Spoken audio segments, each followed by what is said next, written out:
3500 নয়। হ্যাঁ, এটা মন দিয়ে শোনেন, মাদ্রাসার হুজুর যারা আছে তাদেরকে বলবো, এলাকাবাসী যারা আছেন তাদেরকে বলবো, মাদ্রাসার ছাত্র যারা আছেন তাদেরকে বলবো, এলাকাবাসীও শোনেন, আপনারা মাঝে মাঝে সন্তান গোসল করায়া বারান্দায় দাঁড় করায়া দেন, রৌদ্রের মধ্যে দাঁড় করায়া দেন, সন্তান ডারে উঠানের মধ্যে ছেড়ে দেন, তার শরীরের দিকে অন্য মানুষ তাকায়।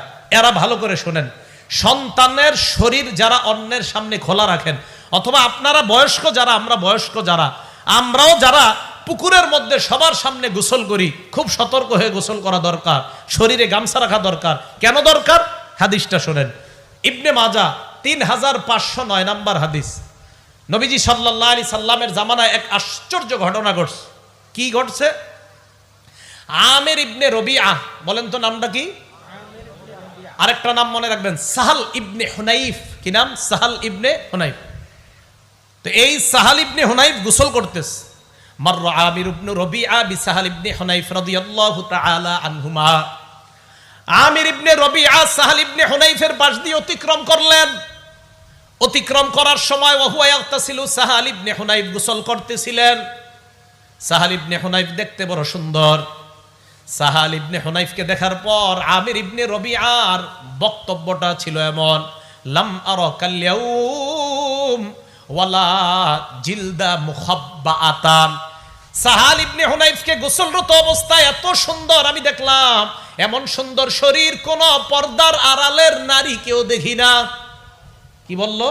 আমির ইবনে রবিআ বলল, সাহাল ইবনে হুনাইফ এত সুন্দর ছেলেটা, এত সুন্দর তার শরীর, পর্দার আড়ালের কোন নারীও মনে হয় এত সুন্দর না। আমির ইবনে রবিআ বলল, ফামা লাবিসা আন লুবিতা সাহাল ইবনে হুনাইফ, বেশিক্ষণ হয় নাই সাহাল ইবনে হুনাইফ বেহুশ হয়ে গেছে। তাড়াতাড়ি আল্লাহ নবীর কাছে নিয়ে যাওয়া হয়। আল্লাহ নবী কি বললেন, ইয়া রাসূলুল্লাহ, তাড়াতাড়ি আপনি কিছু একটা করেন। নবীজি কয়, কি হইছে? মান তাত্তাহিমুনা বি, তোমাদের কাদেরকে সন্দেহ হয়? কাকে সন্দেহ হয়? সাহালের উপর কারো বদ নজর লাগছে বলে কি তোমাদের সন্দেহ হয়? কয়, জি হুজুর। কয়, কাকে? কয়, আমির ইবনে রবিআকে আমাদের সন্দেহ হয়। নবীজি কয়, ডাই কেন? আমির ইবনে রবিআকে আল্লাহ নবী ডাকছেন, ডাকার পর আমারহু আইয়া তাওয়াদ্দা, আল্লাহ নবী তাকে ওযু করতে বললেন। ওযু করার পর ইয়াগসিলু ওয়াজহা, চেহারা দৌত করাইলেন, হাত দৌত করাইলেন, পা দৌত করাইলেন, ওয়া দাখিলাতা ইজারিহি,